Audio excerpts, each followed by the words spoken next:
When you raise your standards, you will feel alone, and nobody really prepares you for that part. I share a grounded truth. My name is Nicole Oliveena, designer of emotional architecture, and these are my authentic words. Please like, subscribe, and share. It allows the good to win in the world. And by the way, for those of you who do not know who I am not here to impress you with titles. I have lived this. I have rebuilt my life from the ground up. I have had my share of trials and tribulations. The best titles I have ever held are mom and daughter, and if I had to sum myself up, I am just a coastal beach cowgirl. That is me. Let's talk about the part no one says out loud. There is a moment in your life where things start to shift. The rooms you used to want to be in no longer feel good. The people you used to crave approval from no longer hold the same weight. The things you used to do for fun start to feel empty, and it confuses you because you worked to get there. You wanted those rooms. You wanted those people. You wanted that life. And then you arrive, and something in you quietly says, "This is not it." And now you are in between. You are not who you used to be, but you are not fully who you are becoming yet, and that space feels lonely. This is where women start to question themselves. Am I asking for too much? Am I becoming difficult? Will anyone ever meet me here? Did I waste time learning all of this?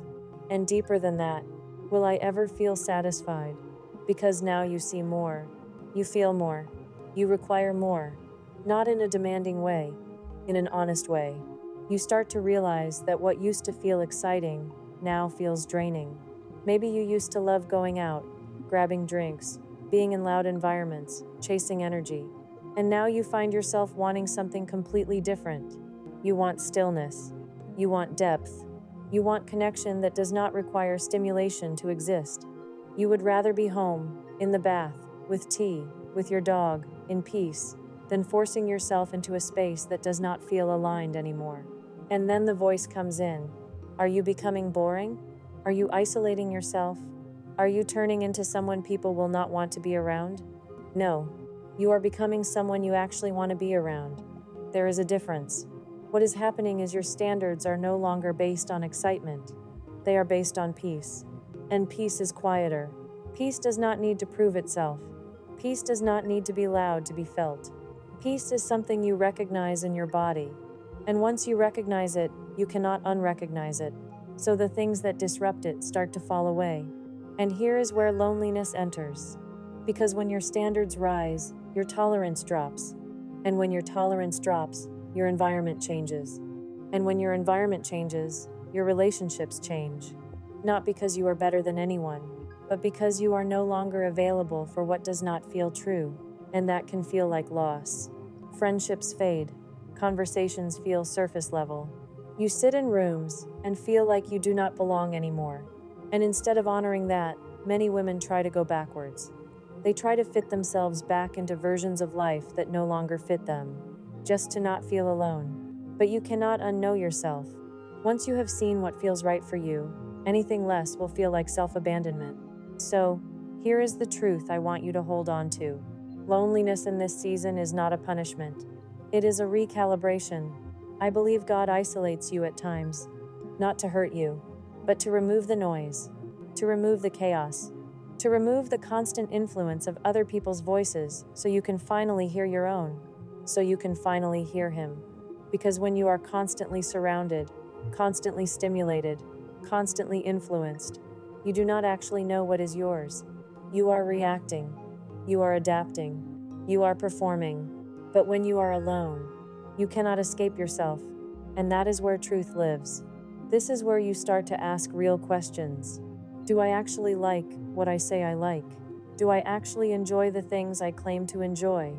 Or was I doing them to belong? If you say you love hiking, but you are alone for a week and you never take yourself on a hike, do you actually love hiking? Or did you love who you were when you were doing it with someone else? This is the work. This is where identity gets honest.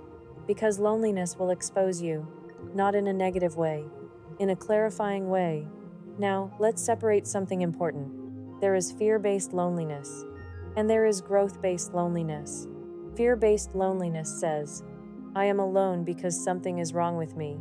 Growth-based loneliness says, I am alone because I am becoming someone new. those are not the same. One keeps you stuck, the other is birthing you. Because what if this season is not emptiness? What if it is preparation? What if you are being shaped into a version of yourself that requires a different environment, different people, different conversations, and the old ones cannot come with you? Not because they are bad, but because they are not aligned anymore. And what if, in this quiet, in this stillness, in this space where you feel like nothing is happening, everything is actually rearranging?